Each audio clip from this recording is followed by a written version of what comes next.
Karena dulu itu perbedaan itu urusan sudut pandang. Ya saya ulang lagi, perbedaan itu sudut. Allah yang Tuhan saja sering didebat sama nabi-nabinya. Karena urusan sudut pandang apa? Saya beri contoh ya. Suatu saat Khalilur Rahman Ibrahim itu saatnya meninggal sama Allah, Israel disuruh. Israel itu Ibrahim saatnya meninggal, ambil nyawanya. Setelah datang ke Ibrahim, ya Khalilur Rahman Ibrahim, saya disuruh nyabut nyawa Anda. Itu Israel dipaksa mikir sama Ibrahim. Hal ra'aita khalilan yumitu khalilah. Kamu tahu orang yang mencintai kemudian bunuh yang dicintai. Itu logika agak benar. Akhirnya Israel kan nggak biasa debat, kan nggak dilatih debat, nggak pernah ikut lomba UI debat ilmiah. Dia taunya nyambut nyawa aja. Kembali ke Allah. Ya Allah, kata Ibrahim, hal ra'aita khalilan yumitu khalilah. Masa kekasih bunuh yang dicintai ya. Tapi kata Allah santai. Bilang ke Ibrahim, hal ra'aita habiban yakrahu ayyalqa habibah. Masa katanya dia cinta saya, kemudian ketemu saya tidak berani. Israel mater lagi. Logikanya gini, Ibrahim, masa yang dicintai sama yang ketemu yang dicintai nggak berani? Ya udah ketemu aja. Katanya yang meninggal itu. Artinya, kamu bisa saja GR tidak mati-mati karena merasa dicintai. Atau ingin mati karena mencintai. Nah maksud saya, dalam hal-hal seperti ini orang UI pasti gak jelas. Katanya cinta Allah suruh mati ya gak mau. Gak jelas kan? Dibilang gak cinta juga gak mau. Tapi dibilang cinta kalau ukurannya mati juga gak mau. Nah, tapi dalam banyak hal gak jelas itu penting Pak Rektor. Penting sekali. Buatan guyon. Saya beri contoh sekian ilmiah, gak jelas itu penting. Rasulullah Shallallahu Alaihi Wasallam itu dalam banyak hal itu disuruh Allah, memang disuruh supaya ngambil sikap seperti itu. Karena Allah itu punya otoritas penuh untuk bikin orang itu baik atau tidak baik. Wahsy itu yang membunuh Sayyid Hamzah, orang paling dicintai Nabi di antara yang dicintai Nabi. Qatalahu Wahsyun, dibunuh oleh Wahsy. Nabi secara basarnya itu gak suka sama Wahsy. Sampai cara lahir ya ingin corong Jawa ingin masuk nol. Tapi apa kata Allah? Laisa laka minal amri syai'un aw yatuba alaihim aw yu'adzibah. Itu tidak wilayah kamu Muhammad. Malah Wahsy dikasih tobat sama Allah.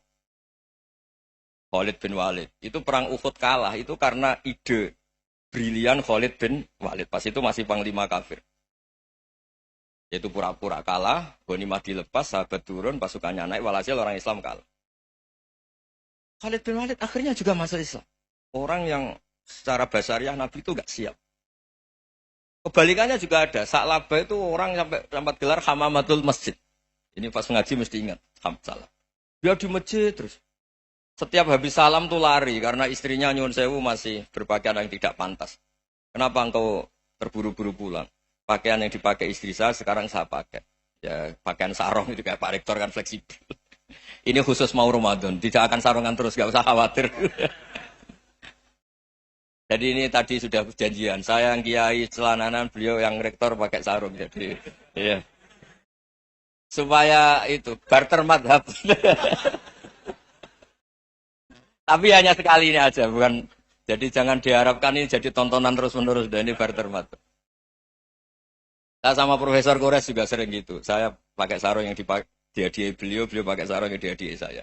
Memang itu tradisi Islam. Tahadau tahabu, kamu saling memberi hadiah maka kamu saling mencintai. Bukan riswah, bukan riswah. Walhasil terus Sa'labah ini mbok saya didoakan Nabi supaya saya kaya, supaya tidak sering ganti-ganti pakaian seperti ini sama istri saya. Jangan-jangan kamu miskin itu lebih baik. Ngotot minta didoakan.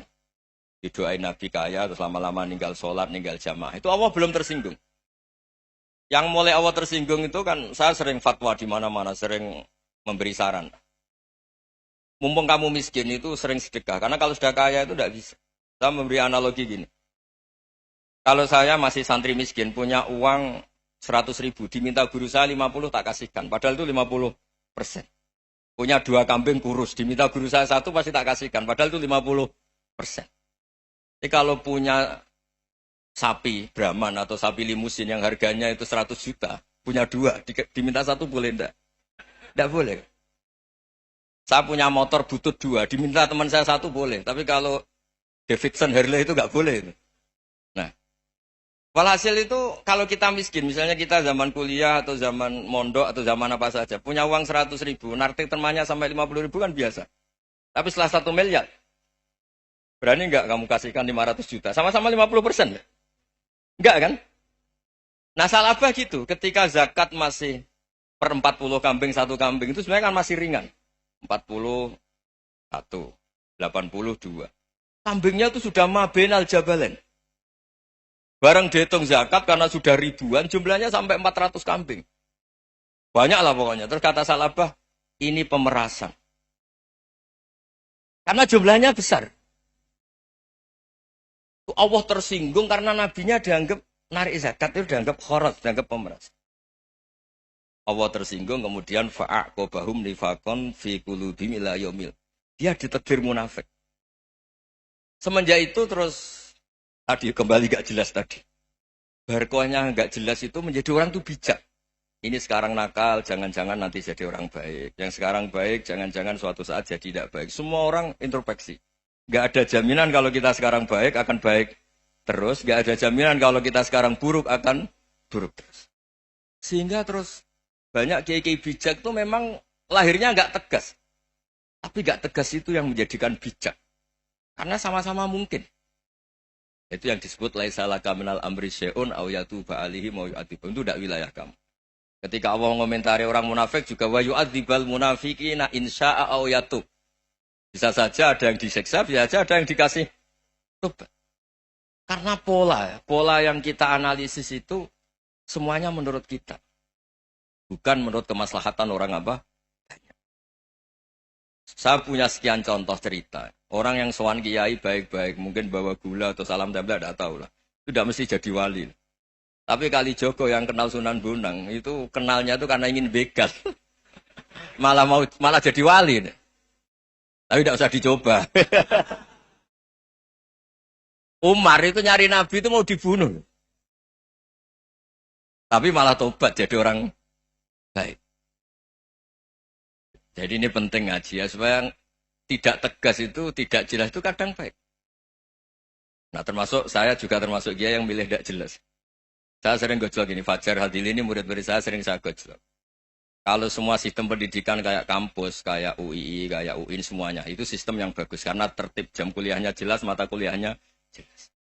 Kalau di pesantren itu Pak Arso, itu nggak tertib. Tapi justru itu enak, ketemu di jalan orang berani tanya. Nah ini kalau mbak-mbak misalnya menstruasi, mau belajar haid nunggu semester berapa baru tahu.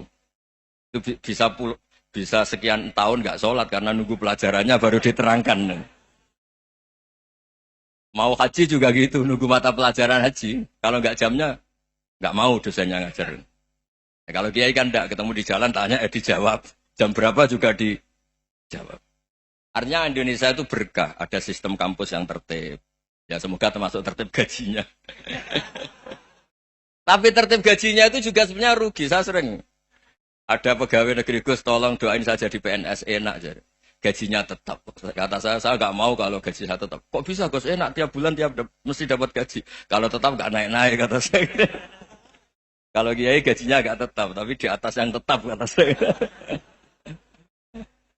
Artinya Indonesia itu berkah. Kalau semuanya pakai sistem pendidikan setertib ini, orang mau tanya haid ya nunggu pelajaran haid. Bab haji ya nunggu pelajaran haji. Tapi kalau ketemu kiai itu enggak. Ya pokoknya saya pernah di pasar, Gus mau tanya apa? Anak saya keluar darah terus gini-gini. Padahal biasanya haid hanya 7 hari gini-gini. Ya sudah kembalikan ke biasanya rudat hilal adat. Itu enggak usah sowan ke rumah. Juga enggak registrasi dulu, enggak daftar dulu. Ya ini enggak nyindir cerita saja. Supaya ini bukti koalisi beneran. Jadi saya yang kiai enggak tertib jam, koalisi sama yang tertib jam.